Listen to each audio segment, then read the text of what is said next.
இதோ சதா காலங்களிலும் உயிரோடு இருக்கிறேன். வெளிப்படுத்த 1:18 நான் வாசிக்கிறோம். அப்படியாக அவர் மரித்தார், உண்மைதான். ஆனால் இப்போது உயிரோடு இருந்திருக்கிறார்.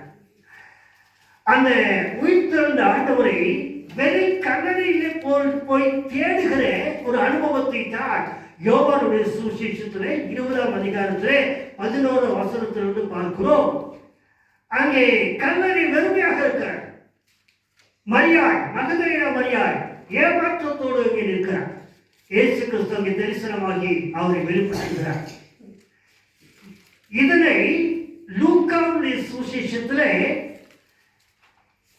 24ஆவது அதிகாரத்தின் துவக்கத்திலே இந்த ஸ்திரீகள் அதிகாலையிலே போய் இந்த கல்லறையிலே போயிருக்கும் பொழுது அங்கே பிரகாசம் உள்ள வாலிபர்கள் உள்ளே இருக்கிறார், தூதர்கள்.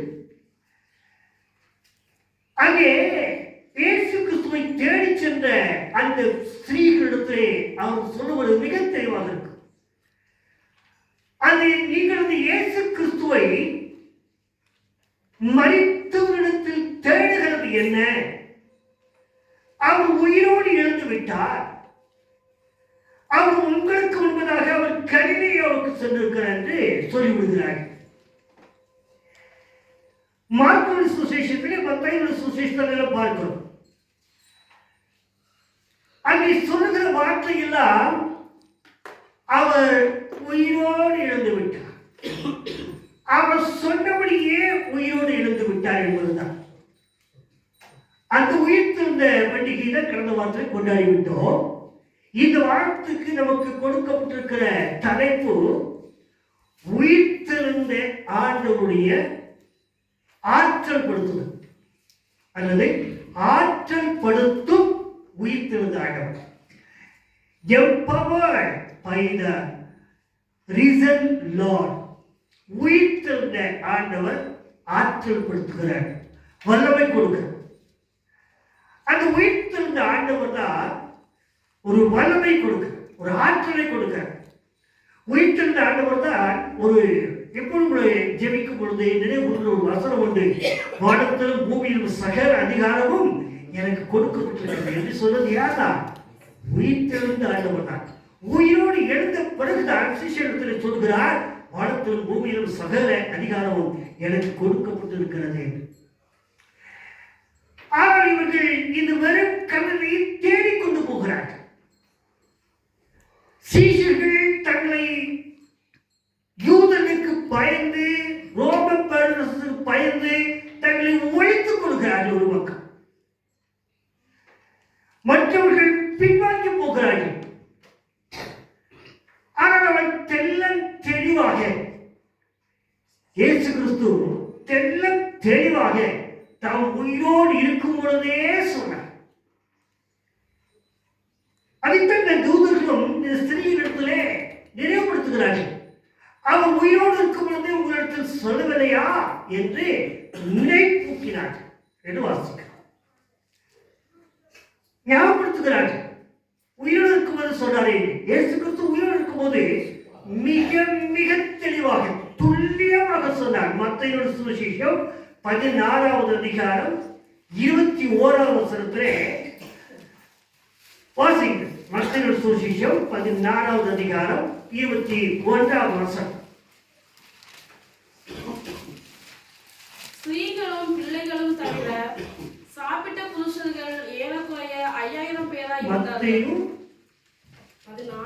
14:16 போய் மூப்பராலும் பிரதான ஆசாரியராலும் வேத பாரகராலும் பல பாடுகள் பட்டு கொலை உண்டு 3ஆம் நாளில் எழுந்திருக்க வேண்டும் என்பதை தம்முடைய சீசர்களுக்கு சொல்லத் தொடங்கினார். அவர் சொல்லுகிறார், அங்கே போய் மூப்பர்கள் பிரதான ஆசாரியர்கள் இவரை கொலை செய்வார்கள், ஆனாலும் 3ஆம் நாள் உயிரோடு எழுந்திருப்பார் என்பதை அவர்களுக்கு பிரசங்கிக்க தொடங்கினார்.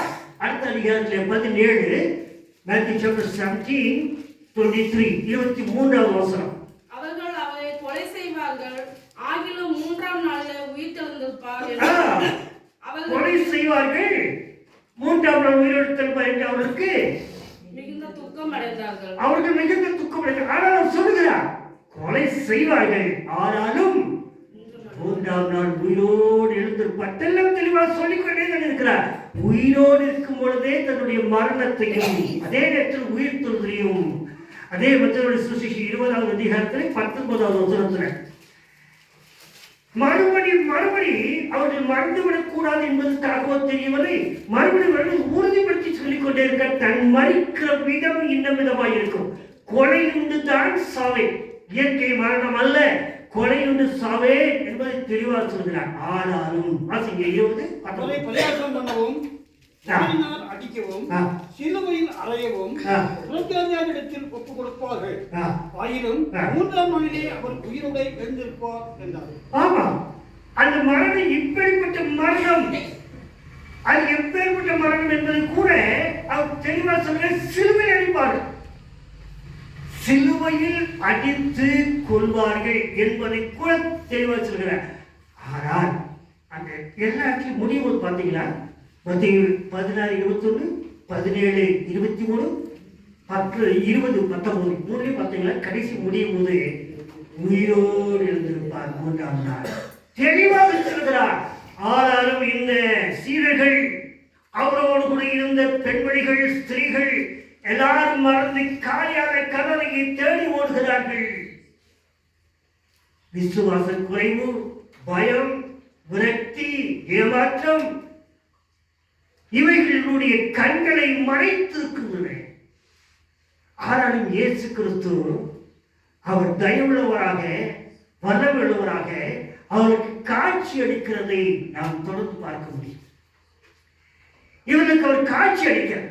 இவர்கள் எப்படிப்பட்டவர்களாக இருந்தாலும் பரவாயில்லை என்று காட்சி அளித்து அவர்களை ஆற்றல் படுத்துகிறவராக இருக்கிறார். அதான் உயிர்த்தெழுந்த அவருடைய வல்லமை என்று சொல்கிறோம்.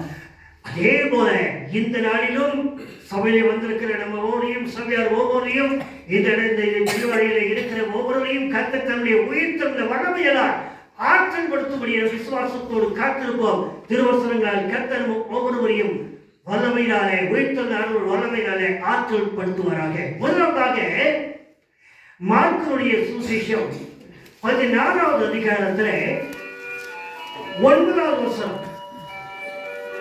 வாரத்தின் 1ஆம் நாள் அதிகாலையிலே இயேசு எழுந்த பின்பு மகதலேனா மரியாளுக்கு முதல் தரிசனமானார். இயேசு கிறிஸ்து பலருக்கு அவர் தரிசனமாகிறதை வேதத்திலே நாம் பார்க்கிறோம். ஆனால் இந்த இடத்துல வேதத்தில் தெளிவாக பார்க்கிறோம். முதலாவதாக யாருக்கு ஒரு தரிசனமானாரா? மகதலேனா மரியாளுக்கு.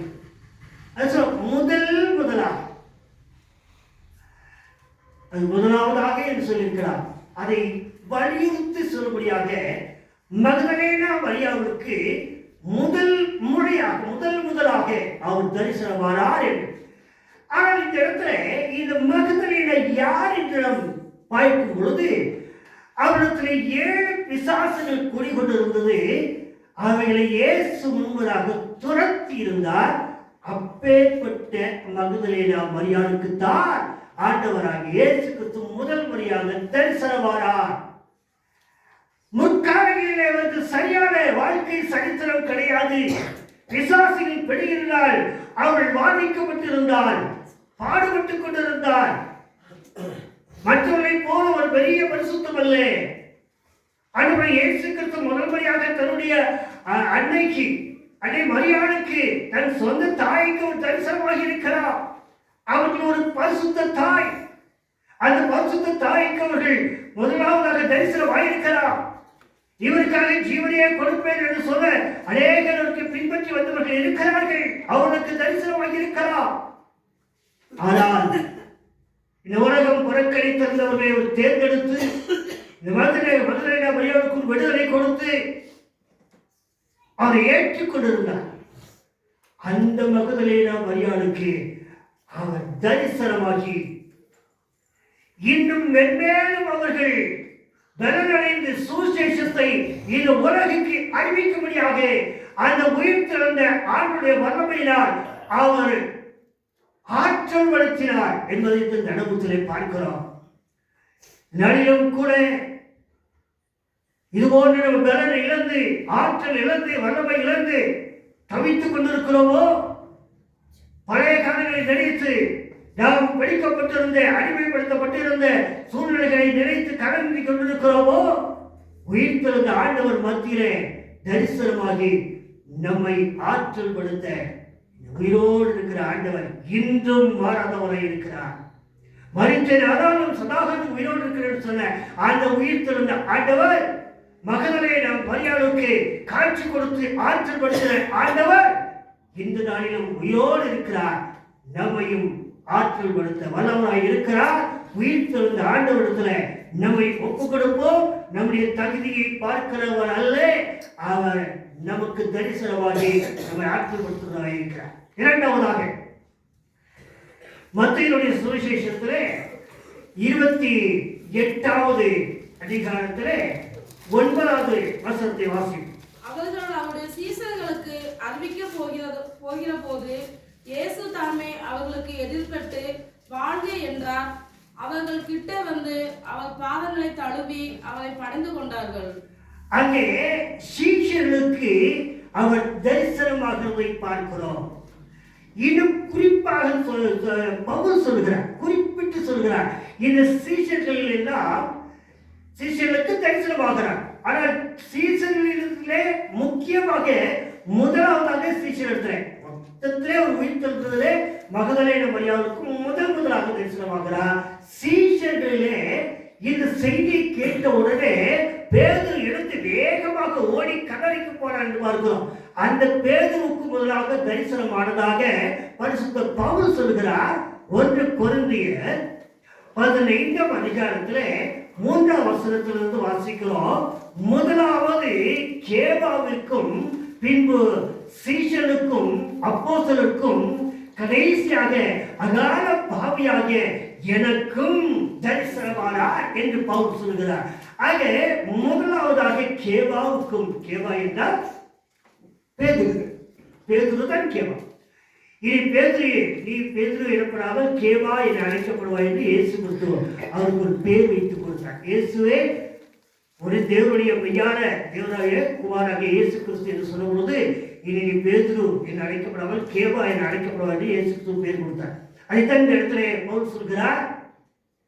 முதலாவது கேபாவுக்கு, அது வாசிங்க. கேபாவுக்கும் பின்பு 12வருக்கும் தரிசனமானார். முதலாவதாக கேபாவு, பேதுருக்கு தான் முதல்ல தரிசனமானார். சீஷர்களிலேயே பேதுருக்கு தரிசனமானார். அவருடைய வாழ்க்கை பின்னணித்து கூட பார்ப்போமே. இயேசு எனக்கும் தரிசனமாயை வெளிப்படுத்துவாரே, எனக்கு ஆற்றல் தருவாரே என்று ஒருவேளை நம்ம கேள்வியோடு கூட இருக்கிறார். அந்த பேதுருடைய வாழ்க்கையை பார்ப்போமே. பேதுருடைய வாழ்க்கையை பார்க்கும் பொழுது பேதுரு சரியாகத்தான் இருந்தார். இயேசு கிறிஸ்துவுக்காக அவரை நேசித்த சீடர்களில் ஒருவராக இருந்தார்.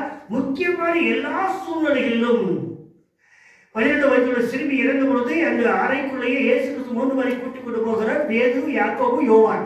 அதே போல மறுரூப மலையிலே இயேசு கிறிஸ்து கூட்டிக் கொண்டு போதும் இதே 3 வருகிறார். யாக்கோபு, பேதுரு, யோவான் இருந்தார். இது போல எல்லா சூழ்நிலைகளிலும் கூடவே வைத்திருந்த பேதுரு தான். அவர் கேட்ட கேள்விக்கு நீங்கள் என்னை யார் என்று சொல்கிறீர்கள் என்று சொல்லும்போது 12 சேனைகளை முந்திக் கொண்டு நீ ஜீவனுள்ள தேவனாகிய தேவனுடைய குமாரனாகிய கிறிஸ்து என்று அறிக்கை செய்ததும் என்று பேதுரு தான். இத்தனை நற்சாட்சிகள் விசுவாசமுள்ள பேதுரு கடைசியாக செய்தது மகா துரோகம்.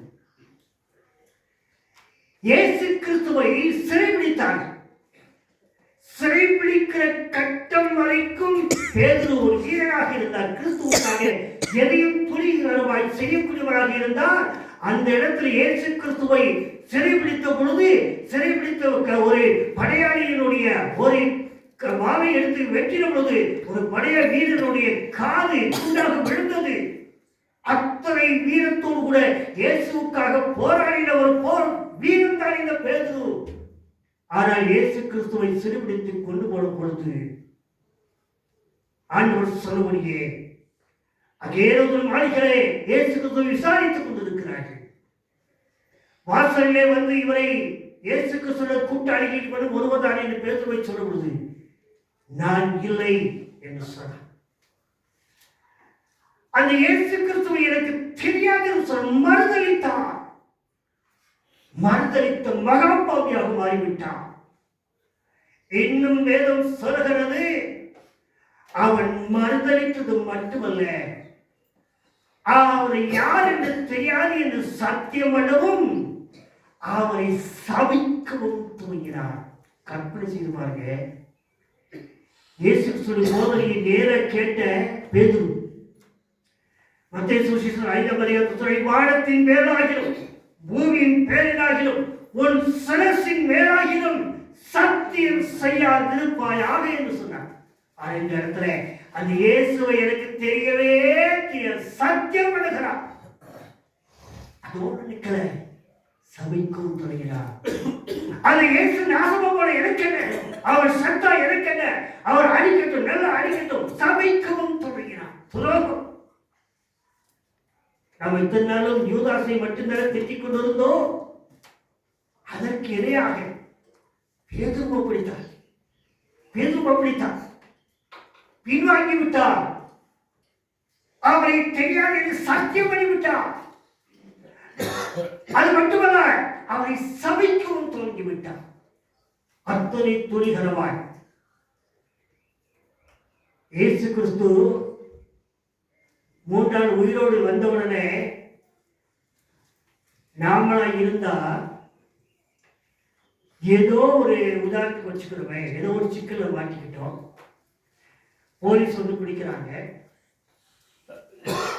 போலீஸ் வந்து பிடிச்ச உடனே நம்ம வேண்டப்பட்டது தானே, சொந்தக்காரங்க தானே, ஃப்ரெண்டு தானே, போலீஸ்கார்ட்ட சொல்றோம், இவர் எனக்கு நல்லா தெரியும், என்னை பற்றி கேட்டு பாருங்க அப்படின்னு சொன்னோடனே நம்ம ஃப்ரெண்டோட நம்ம சொந்தக்காரங்களும் போலீஸ் முன்னாலேயே எனக்கு இவர் யாருன்னு தெரியாது அப்படின்னு சொல்லிட்டா, நம்ம என்ன சொல்லி, இருடி வெளிய வச்சுக்கிறேன், வெளியே வா வந்துக்கிறேன், அவனை வச்சுக்கிறேன். வேற ஒண்ணுமே இல்லை, இதே சம்பவம் தான். இயேசு கிறிஸ்துவை பகிரங்கமாக மறுதளித்திருக்கிறார், தெரியாது என்று சத்தியம் செய்திருக்கிறார். இது மட்டும் கூடாது என்று அவரை சபித்து வருகிறார். இதை எல்லாம் அறிந்திருக்கிற ஆண்டவரை இயேசு கிறிஸ்து உயிர்த்தெழுந்த உடனடியாக 12 சீடர்களே இந்த சீடனிடத்தில் வந்து காட்சி கொடுக்கிறார். எவ்வளவு நல்ல ஆண்டவர் பாருங்க. துரோகம் பண்ணின பேதுருவுக்கு, தன்னை மறுதளித்த பேதுருவுக்கு, தன்னை தெரியாத சத்தியம் பண்ணின பேதுருவுக்கு, தன்னை சபித்த பேதுருவுக்கு ஒரு சொல்கிறார். முதலாவது கேபாவுக்கு தரிசனமாகிறார். தரிசனமானது மட்டுமல்ல, அவனை ஆற்றல் படுத்துகிறார். எப்படி ஆற்றல் படுத்துகிறார்? உணர வைத்து யோவான் சுவிசேஷம் 21ஆம் அதிகாரம், பேதுரு மற்ற எல்லா சீடர்களை காட்டிலும் என்னை அதிகமாக நேசிக்கிறாயா? மறுபடியும் கேட்கிறார், இவர்கள் எல்லாரையும் அதிகமாக என்னை நேசிக்கிறாயா? தெரிய மாட்டவர் இருக்கிறார். ஒடுக்கமாய் கேட்கிற, உண்மையிலேயாப்பா இத்தனை பேரை காட்டிலும் அதிகமாக என்னை நேசிக்கிறாயா என்று சொல்வது மறுபடியும் இயேசுவை கேட்கிறாரே. ஓ, மறுதளித்து விட்டேனே, அவரை தெரியாது என்று சத்தியம் செய்து விட்டேனே, அவரை சமைத்து விட்டேனே, குத்தி குத்தி காட்டுகிறது போல என் தேவன் என்னை கேட்கிறாரே என்று சொல்லி ஆண்டவரே என்று அவன் ஒப்புக் கொடுக்கிறார். அவன் மேல் அவர் வல்லமையை கொடுத்து வர ஆற்றல் படுத்துகிறார். வல்லமையுடன் ஊழியராக திரும்ப வருகிறார். ஒரே பிரசங்கத்திலே 3000 பேர் ஞானஸ்நானம் எடுத்தார்கள். அல்லேலூயா. அப்படி அந்த வீட்டிலிருந்த ஆண்டவர் அந்த பேதுருவை ஆற்றல் படுத்தினார். ஒருவேளை நம்முடைய வாழ்க்கையிலே சூழ்நிலை காரணமாக இயேசு கிறிஸ்துவை சில இடங்களில் விட்டுக் கொடுத்திருக்கிறார். ஆனால் அந்த உயிர்த்திருந்த ஆண்டவரத்தை நம்மை ஒப்புக் கொடுப்போம். பேதுருவை ஏற்றுக்கொண்டவர் நம்மையும் ஏற்றுக்கொள்வார். நல்ல பின்னணியும் இல்லாத மகனை அவரை ஏற்றுக்கொண்டது போல நம்மையும் ஏற்றுக்கொள்வார். நல்ல பின்னணியும் இல்லாத பின்வாங்கி பாட பேதுருவை ஏற்றுக்கொண்ட ஆண்டவர் இது உயிர்த்திருந்த நம்மை ஏற்றுக்கொள்வார். 3ஆவதாக லூக்காவின் சுவிசேஷம் 24ஆவது அதிகாரம், எம்மாவூர் சீடர்கள். இவர்கள் வாழ்ந்தது போதும், இயேசு கிறிஸ்துவுக்காக வாழ்ந்தது போதும், அவரை பின்பற்றினது போதும் என்று இவர்கள் தங்களுடைய சொந்த வீட்டுக்கு எருசலேம் வந்து எம்மாவூருக்கு திரும்பி போய் கொண்டிருக்கிறார்கள். அவரோடு கூட இயேசு கிறிஸ்து போய் அவரிடத்துல சேர்ந்து கொள்கிறார். அவர்கள் அடையாளம் கண்டுகொள்ளவில்லை. அவர்கள் சொல்லுகிறார்கள், இப்படி ஒரு தீர்க்கதரிசி இருந்தார்கள். அப்புறம் சொல்லுகிறார்கள், ஒரு மீட்பாளர் என்று ரட்சகரை என்று நாங்கள் நினைத்தோம் என்கிறார்கள். அவர்கள் எவ்வளவு பின்வாங்கி போய்விட்டார்கள் என்று சொல்லி இயேசு அவர்கள் கூடவே போகிறார். 29ஆம் வசனத்தில் 31 வரைக்கும் வாசிங்க. அவர்கள் அவரை நோக்கி, நீர் எங்களுடனே தங்கியிரும், சாயங்காலம் ஆயிற்று, பொழுதும் போயிற்று என்று அவரை வருந்தி கேட்டுக்கொண்டார்கள். அப்பொழுது அவர் அவர்களுடனே தங்கும்படி உள்ளே போனார். அவர்களோட அவர் பந்தி இருக்கையில் அவர் அப்பத்தை எடுத்து ஆசீர்வதித்து அதை பிட்டு அவர்களுக்கு கொடுத்தார். அப்பொழுது அவர்களுடைய கண்கள் திறக்கப்பட்டு அவரை அறிந்தார்கள். உடனே அவர் அவர்களுக்கு மறைந்து போனார். இந்த சீஷர்கள் அவருடைய ஆவிக்குரிய வாழ்க்கையை அவருடைய கண்களை இழந்து விட்டார். அது இயேசு கிறிஸ்துவை அடையாளம் கண்டு கொள்ள முடியவில்லை. உயிர்த்திருந்த ஆண்டவரை அவர்கள் பின்வாங்கி அத்தனை ஆற்றலை இழந்து விட்டார்கள். அப்பத்தை பிட்டு அவருக்கு கொடுத்து அவருக்கு ஆற்றல் கொடுக்கிறார். பின்வாங்கி போனார்கள். அவரை அறிந்திருந்தவர்கள் அவர் மரித்தவரை உயிரோடு எழுப்பினதை கண்ணாரை கண்டவர்கள், வியாதியஸ்தர்களை சொந்தமாக்கும் பொழுது கண்ணாரை கண்டவர்கள், இந்த உலகத்தில் வெறும் சவாலாக இருந்த குஷ்டரோகம் இன்று அது சவால்தான். அன்று எப்படி இருந்திருக்கும்? அந்த குஷ்டரோகத்தை கூட குணமாக்கிற பொழுது கூட இருந்து பார்த்தவர்கள் இந்த சீடர்கள் நிர்வாகிக்க போனார்கள். அப்பத்தை கொடுத்து அவரை ஆற்றல் படுத்தினார். இந்த நாளிலும் ஆண்டவர் இயேசு கிறிஸ்து ஜீவ அப்பமாக்கி இந்த வார்த்தைகளை கொடுத்து, மன்னாயின் வார்த்தைகளை கொடுத்து இந்த உயிர்த்திருந்த ஆண்டவர் நம்மையும் ஆற்றல் படுத்துகிறார். நல்ல செய்வெடுக்கலாம். ஆண்டவரே ஆற்றல் படுத்துகிற உயிர்த்திருந்த ஆண்டவரே, உயிர்த்திருந்த வல்லமையரால் எங்களையும் ஆற்றல் படுத்தும் என்று நம்ம ஒப்பு கொடுக்கும். மகளையா மரியாதை ஆற்றல் படுத்துறவர், பரிசுத்த பேதுவை ஆற்றல் படுத்துறவர், எம்மாவூர் சீடர்களை ஆற்றல் படுத்துறவர். அவர் தான் சொல்கிறார், மரித்தேன் ஆனாலும் சாகர உயிரோடு இருக்கிறேன். இந்த நாளிலும் அவர் உயிரோடு இருக்கிறார். அந்த உயிரோடு இருக்கிற ஆண்டவர் நம்மையும் ஆற்றல் கொடுத்த வல்லவராக இருக்கிறார். ஒப்பு கொடுப்போம். உயிர் திறந்த ஆண்டவர் இந்த திருவார்த்தைகளால் நம் ஒவ்வொருவரையும் ஆற்றல் படுத்துவாராக.